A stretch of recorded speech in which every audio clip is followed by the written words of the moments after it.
सभे लोग ढूंढिए पकावता लगाना, सुन के मजा पूरा लेत बा जमाना। अबे भैया सुन, सभे लोग ढूंढिए पकावता लगाना, सुन के मजा पूरा लेत बा जमाना। लागल बंगाता हमरा बुझाता, रास्ता लागी घोड़ा बड़ा हरिया।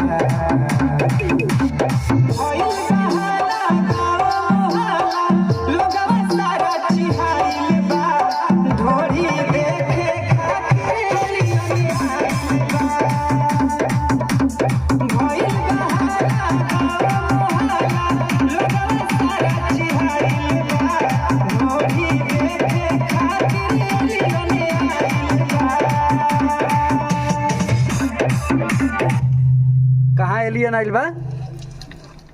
ढोड़ी देखे आइल बा। एलियन? हाँ, इंडिया में, बिहार में। कहाँ बा? इंडिया में एलियन आइल बा। हाँ, तनी गाँव तक केंग गइल होगा ना? भइल बहाला गाँव मोहल्ला, लोगवा सारा चिहाइल बा। ढोड़ी देखे खातिर एलियन आइल बा। ई बात ना भइल, शुरू से नु गावे करल, शुरू से केंग बा? अच्छा, शुरू से। हाँ, सब लोग ढोड़िए पगावता लो गाना, सुनी के मजा पूरा लेत बा जमाना। सब लोग ढोड़िए पगावता लो गाना, सुनी के मजा पूरा लेत बा जमाना। लागल बा पाता हमरा बुझाता, रास्ता लागे हो घबराइल बा। भइल बहाला गाँव मोहल्ला, लोगवा सारा चिहाइल बा। ढोड़ी देखे खातिर एलियन आइल बा। भइल बहाला गाँव मोहल्ला, लोगवा सारा चिहाइल बा। ढोड़ी देखे खातिर एलियन आइल बा। माने वो ढोड़ी के दीवाना हो गइल बा। का करे, इंडिया में होइए गेल बा। इंडिया में आइल बा कि बिहार में? इंडिया में आइल बाटे, माने बिहारो में आइल बाटे, सब राज्य में। अच्छा, एकरा के तनी बीट पर अच्छा से सरिया के आबो।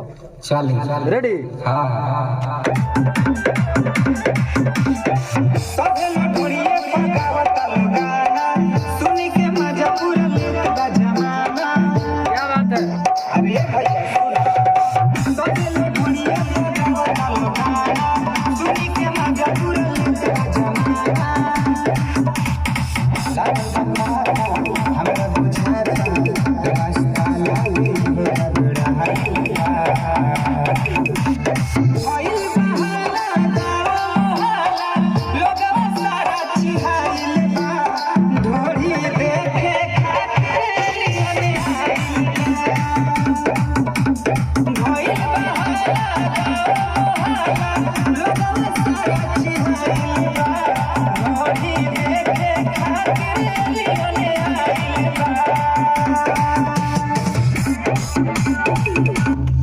अच्छा नाचतो बाड़ो? हो गइल? हाँ, और कुछ कहबो? तो भैया जी लोग रउआ लोगन के कैसन लागता? बात सही बा कि ना? कमेंट में जरूर बताएं। ठीक बा।